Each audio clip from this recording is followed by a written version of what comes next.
Chapter 7. While this was taking place in Petersburg, the French had already passed Smolensk and were drawing nearer and nearer to Moscow. Napoleon's historian Thiers, like other of his historians, trying to justify his hero, says that he was drawn to the walls of Moscow against his will. He is as right as other historians who look for the explanation of historic events in the will of one man. He is as right as the Russian historians who maintain that Napoleon was drawn to Moscow by the skill of the Russian commanders. Here, besides the law of retrospection, which regards all the past as a preparation for events that subsequently occur, the law of reciprocity comes in, confusing the whole matter. A good chess player having lost a game is sincerely convinced that his loss resulted from a mistake he made and looks for that mistake in the opening, but forgets that at each stage of the game there were similar mistakes and that none of his moves were perfect. He only notices the mistake to which he pays attention, because his opponent took advantage of it. How much more complex than this is the game of war, which occurs under certain limits of time, and where it is not one will that manipulates lifeless objects, but everything results from innumerable conflicts of various wills. After Smolensk, Napoleon sought a battle beyond Dorogobuz at Vyazma, and then at Tsarevo-Zaymsh, but it happened that owing to a conjunction of innumerable circumstances the Russians could not give battle till they reached Borodino, 70 miles from Moscow. From Vyazma Napoleon ordered a direct advance on Moscow. Moscou, la capitale asiatique de ce grand empire, la ville sacrée de peuples d'Alexandre, Moscou avec ses innombrables églises and fermées de pagodas chinoises, *. This Moscow gave Napoleon's imagination no rest. On the march from Vyazma to Tsarevo-Zaymsh he rode his light bay bobtailed ambler accompanied by his guards, his bodyguard, his pages, and aides-de-camp. Berthier, his chief of staff, dropped behind to question a Russian prisoner captured by the cavalry. Followed by Lalorne d'Ideville, an interpreter, he overtook Napoleon at a gallop and reined in his horse with an amused expression. Moscow, the Asiatic capital of this great empire, the sacred city of Alexander's people, Moscow with its innumerable churches shaped like Chinese pagodas. Well? Asked Napoleon. One of Platov's Cossacks says that Platov's corps is joining up with the main army and that Kutuzov has been appointed commander-in-chief. He is a very shrewd and garrulous fellow. Napoleon smiled and told them to give the Cossack a horse and bring the man to him. He wished to talk to him himself. Several adjutants galloped off, and an hour later, Lavrushka, the serf Denisov had handed over to Rostov, rode up to Napoleon in an orderly's jacket and on a French cavalry saddle, with a merry and tipsy face. Napoleon told him to ride by his side and began questioning him. "You are a Cossack?" "Yes, a Cossack, your honor." The Cossack, not knowing in what company he was, for Napoleon's plain appearance had nothing about it that would reveal to an Oriental mind the presence of a monarch, talked with extreme familiarity of the incidents of the war, says Thiers, narrating this episode. In reality Lavrushka, having got drunk the day before and left his master dinnerless, had been whipped and sent to the village in quest of chickens, where he engaged in looting till the French took him prisoner. Lavrushka was one of those coarse, bare-faced lackeys who have seen all sorts of things, consider it necessary to do everything in a mean and cunning way, are ready to render any sort of service to their master, and are keen at guessing their master's baser impulses, especially those prompted by vanity and pettiness.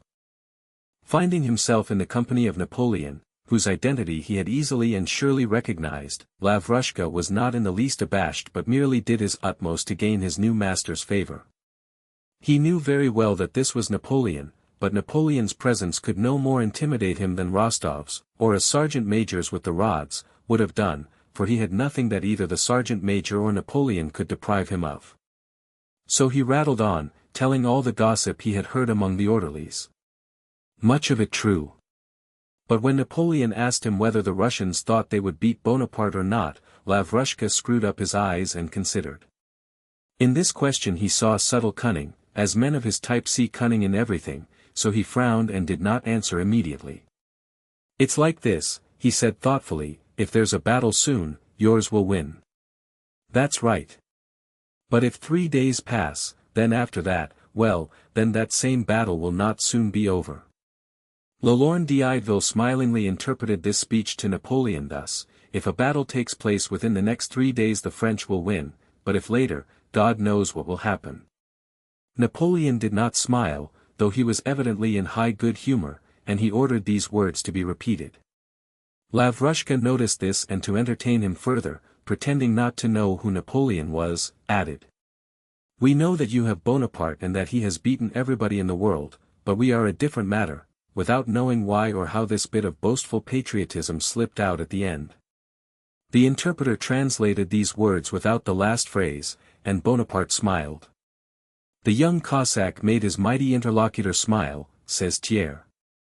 After riding a few paces in silence, Napoleon turned to Berthier and said he wished to see how the news that he was talking to the emperor himself, to that very emperor who had written his immortally victorious name on the pyramids, would affect this enfant du Don. Asterisk. Asterisk, child of the dawn. The fact was accordingly conveyed to Lavrushka. Lavrushka, understanding that this was done to perplex him and that Napoleon expected him to be frightened, to gratify his new masters promptly pretended to be astonished and awestruck, opened his eyes wide, and assumed the expression he usually put on when taken to be whipped. As soon as Napoleon's interpreter had spoken, says Thiers, the Cossack, seized by amazement, did not utter another word, but rode on, his eyes fixed on the conqueror whose fame had reached him across the steppes of the East. All his loquacity was suddenly arrested and replaced by a naive and silent feeling of admiration. Napoleon, after making the Cossack a present, had him set free like a bird restored to its native fields. Napoleon rode on, dreaming of the Moscow that so appealed to his imagination, and, the bird restored to its native fields, galloped to our outposts, inventing on the way all that had not taken place but that he meant to relate to his comrades. What had really taken place he did not wish to relate because it seemed to him not worth telling. He found the Cossacks, inquired for the regiment operating with Platov's detachment and by evening found his master, Nicholas Rostov, quartered at Yankovo. Rostov was just mounting to go for a ride round the neighboring villages with Aline. He let Lavrushka have another horse and took him along with him. Chapter 8. Princess Mary was not in Moscow and out of danger as Prince Andrew supposed. After the return of Alpatik from Smolensk the old prince suddenly seemed to awake as from a dream. He ordered the militiamen to be called up from the villages and armed, and wrote a letter to the commander-in-chief informing him that he had resolved to remain at Bald Hills to the last extremity and to defend it, leaving to the commander-in-chief's discretion to take measures or not for the defense of Bald Hills, where one of Russia's oldest generals would be captured or killed, and he announced to his household that he would remain at Bald Hills. But while himself remaining, he gave instructions for the departure of the princess and Dessalles with the little prince to Bogucharovo and thence to Moscow. Princess Mary, alarmed by her father's feverish and sleepless activity after his previous apathy, could not bring herself to leave him alone and for the first time in her life ventured to disobey him. She refused to go away and her father's fury broke over her in a terrible storm. He repeated every injustice he had ever inflicted on her. Trying to convict her, he told her she had worn him out, had caused his quarrel with his son, had harbored nasty suspicions of him, making it the object of her life to poison his existence, and he drove her from his study telling her that if she did not go away it was all the same to him. He declared that he did not wish to remember her existence and warned her not to dare to let him see her. The fact that he did not, as she had feared, order her to be carried away by force but only told her not to let him see her cheered Princess Mary. She knew it was a proof that in the depth of his soul he was glad she was remaining at home and had not gone away. The morning after little Nicholas had left, the old prince donned his full uniform and prepared to visit the commander-in-chief. His caleche was already at the door. Princess Mary saw him walk out of the house in his uniform wearing all his orders and go down the garden to review his armed peasants and domestic serfs. She sat by the window listening to his voice which reached her from the garden. Suddenly several men came running up the avenue with frightened faces. Princess Mary ran out to the porch, down the flower-bordered path, and into the avenue. A large crowd of militiamen and domestics were moving toward her, and in their midst several men were supporting by the armpits and dragging along a little old man in a uniform and decorations. She ran up to him and, in the play of the sunlight that fell in small round spots through the shade of the lime tree avenue, could not be sure what change there was in his face. All she could see was that his former stern and determined expression had altered to one of timidity and submission. On seeing his daughter he moved his helpless lips and made a hoarse sound. It was impossible to make out what he wanted. He was lifted up, carried to his study, and laid on the very couch he had so feared of late. The doctor, who was fetched that same night, bled him and said that the prince had had a seizure paralyzing his right side. It was becoming more and more dangerous to remain at Bald Hills, and next day they moved the prince to Bogucharovo, the doctor accompanying him. By the time they reached Bogucharovo, Dessalles and the little prince had already left for Moscow. For 3 weeks the old prince lay stricken by paralysis in the new house Prince Andrew had built at Bogucharovo, ever in the same state, getting neither better nor worse. He was unconscious and lay like a distorted corpse. He muttered unceasingly, his eyebrows and lips twitching, and it was impossible to tell whether he understood what was going on around him or not. One thing was certain, that he was suffering and wished to say something. But what it was, no one could tell. It might be some caprice of a sick and half-crazy man, or it might relate to public affairs, or possibly to family concerns. The doctor said this restlessness did not mean anything and was due to physical causes, but Princess Mary thought he wished to tell her something, and the fact that her presence always increased his restlessness confirmed her opinion. He was evidently suffering both physically and mentally. There was no hope of recovery. It was impossible for him to travel, it would not do to let him die on the road. Would it not be better if the end did come, the very end? Princess Mary sometimes thought. Night and day, hardly sleeping at all, she watched him and, terrible to say, often watched him not with hope of finding signs of improvement but wishing to find symptoms of the approach of the end. Strange as it was to her to acknowledge this feeling in herself, yet there it was. And what seemed still more terrible to her was that since her father's illness began, perhaps even sooner, when she stayed with him expecting something to happen, all the personal desires and hopes that had been forgotten or sleeping within her had awakened. Thoughts that had not entered her mind for years, thoughts of a life free from the fear of her father, and even the possibility of love and of family happiness, floated continually in her imagination like temptations of the devil. Thrust them aside as she would, questions continually recurred to her as to how she would order her life now, after that. These were temptations of the devil and Princess Mary knew it. She knew that the sole weapon against him was prayer, and she tried to pray. She assumed an attitude of prayer, looked at the icons, repeated the words of a prayer, but she could not pray. She felt that a different world had now taken possession of her, the life of a world of strenuous and free activity, quite opposed to the spiritual world in which till now she had been confined and in which her greatest comfort had been prayer. She could not pray, could not weep, and worldly cares took possession of her. It was becoming dangerous to remain in Bogucharovo. News of the approach of the French came from all sides, and in one village, 10 miles from Bogucharovo, a homestead had been looted by French marauders.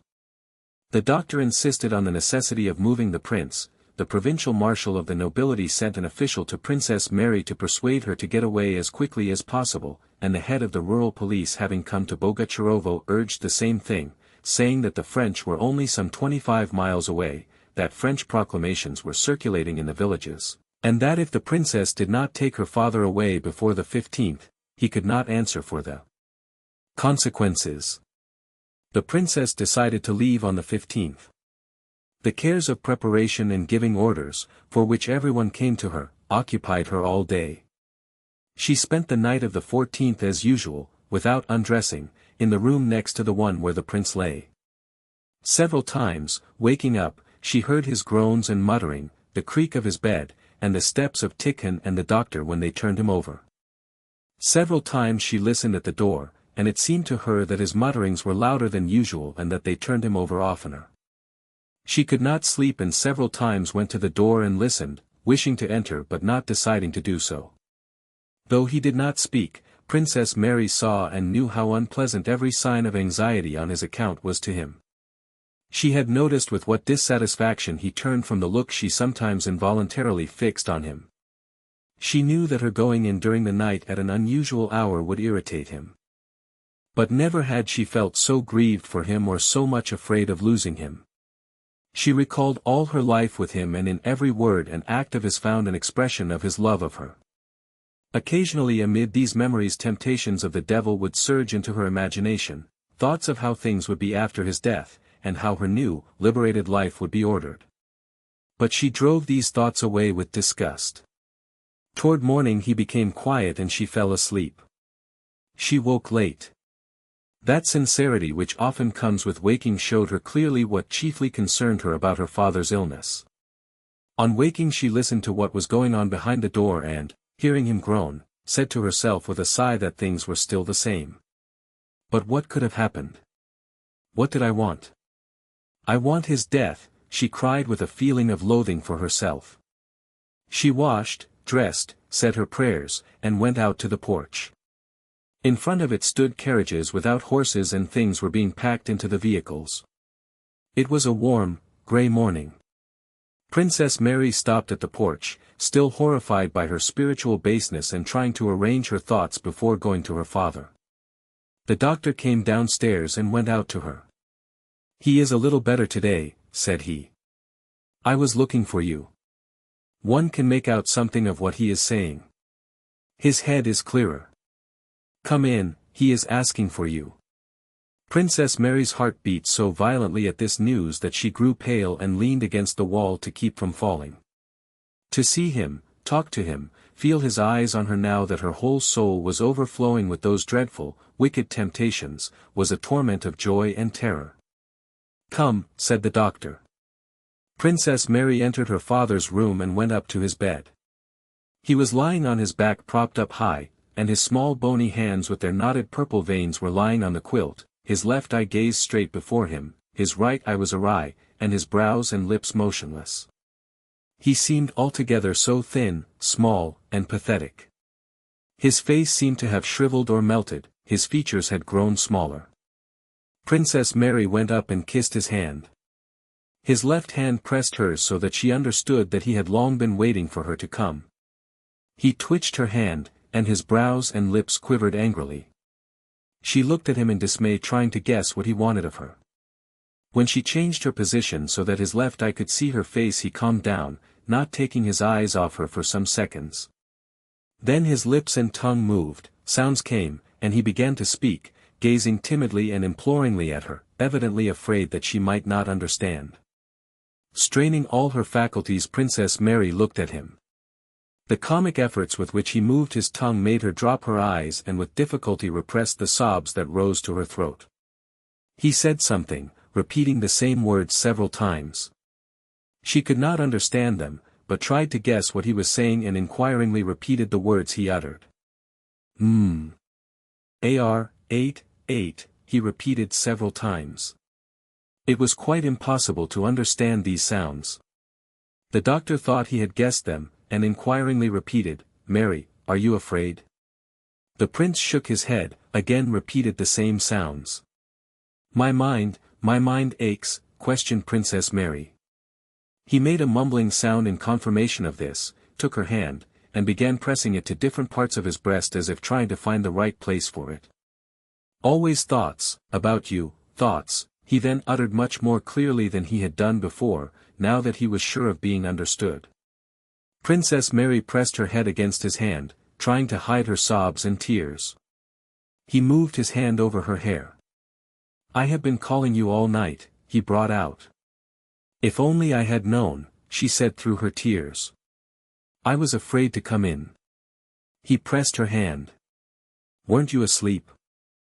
"No, I did not sleep," said Princess Mary, shaking her head.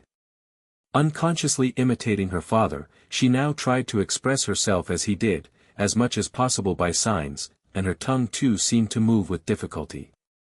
"Dear one." "Dearest." Princess Mary could not quite make out what he had said, but from his look it was clear that he had uttered a tender caressing word such as he had never used to her before. "Why didn't you come in?" "And I was wishing for his death," thought Princess Mary. He was silent a while. "Thank you, daughter dear. For all, forgive. Thank you. Forgive. Thank you," and tears began to flow from his eyes. "Call Andrew," he said suddenly, and a childish, timid expression of doubt showed itself on his face as he spoke. He himself seemed aware that his demand was meaningless. So at least it seemed to Princess Mary. "I have a letter from him," she replied. He glanced at her with timid surprise. "Where is he?" "He's with the army, father, at Smolensk." He closed his eyes and remained silent a long time. Then, as if in answer to his doubts and to confirm the fact that now he understood and remembered everything, he nodded his head and reopened his eyes. "Yes," he said, softly and distinctly. "Russia has perished. They've destroyed her." And he began to sob, and again tears flowed from his eyes. Princess Mary could no longer restrain herself and wept while she gazed at his face. Again he closed his eyes. His sobs ceased, he pointed to his eyes, and Tikhon, understanding him, wiped away the tears. Then he again opened his eyes and said something none of them could understand for a long time, till at last Tikhon understood and repeated it. Princess Mary had sought the meaning of his words in the mood in which he had just been speaking. She thought he was speaking of Russia, or Prince Andrew, of herself, of his grandson, or of his own death, and so she could not guess his words. "Put on your white dress." "I like it," was what he said. Having understood this, Princess Mary sobbed still louder, and the doctor taking her arm led her out to the veranda, soothing her and trying to persuade her to prepare for her journey. When she had left the room, the prince again began speaking about his son, about the war, and about the emperor, angrily twitching his brows and raising his hoarse voice, and then he had a second and final stroke. Princess Mary stayed on the veranda. The day had cleared, it was hot and sunny. She could understand nothing, think of nothing and feel nothing, except passionate love for her father, love such as she thought she had never felt till that moment. She ran out sobbing into the garden and as far as the pond, along the avenues of young lime trees Prince Andrew had planted. Yes. I wished for his death. Yes, I wanted it to end quicker. I wished to be at peace. And what will become of me? What use will peace be when he is no longer here? Princess Mary murmured, pacing the garden with hurried steps and pressing her hands to her bosom which heaved with convulsive sobs. When she had completed the tour of the garden, which brought her again to the house, she saw Mademoiselle Bourienne, who had remained at Bogucharovo and did not wish to leave it, coming toward her with a stranger. This was the marshal of the nobility of the district, who had come personally to point out to the princess the necessity for her prompt departure. Princess Mary listened without understanding him. She led him to the house, offered him lunch, and sat down with him. Then, excusing herself, she went to the door of the old prince's room. The doctor came out with an agitated face and said she could not enter. "Go away, princess. Go away, go away." She returned to the garden and sat down on the grass at the foot of the slope by the pond, where no one could see her. She did not know how long she had been there when she was aroused by the sound of a woman's footsteps running along the path. She rose and saw Dunyasha, her maid, who was evidently looking for her, and who stopped suddenly as if in alarm on seeing her mistress. "Please come, princess." "The prince," said Dunyasha in a breaking voice. "Immediately, I'm coming," replied the princess hurriedly, not giving Dunyasha time to finish what she was saying, and trying to avoid seeing the girl she ran toward the house. "Princess, it's God's will. You must be prepared for everything," said the marshal, meeting her at the house door. "Let me alone, it's not true," she cried angrily to him. The doctor tried to stop her. She pushed him aside and ran to her father's door. "Why are these people with frightened faces stopping me? I don't want any of them. And what are they doing here?" she thought. She opened the door and the bright daylight in that previously darkened room startled her. In the room were her nurse and other women. They all drew back from the bed, making way for her. He was still lying on the bed as before, but the stern expression of his quiet face made Princess Mary stop short on the threshold. "No, he's not dead, it's impossible," she told herself and approached him, and repressing the terror that seized her, she pressed her lips to his cheek. But she stepped back immediately. All the force of the tenderness she had been feeling for him vanished instantly and was replaced by a feeling of horror at what lay there before her. No, he is no more. He is not, but here where he was is something unfamiliar and hostile, some dreadful, terrifying, and repellent mystery. And hiding her face in her hands, Princess Mary sank into the arms of the doctor, who held her up.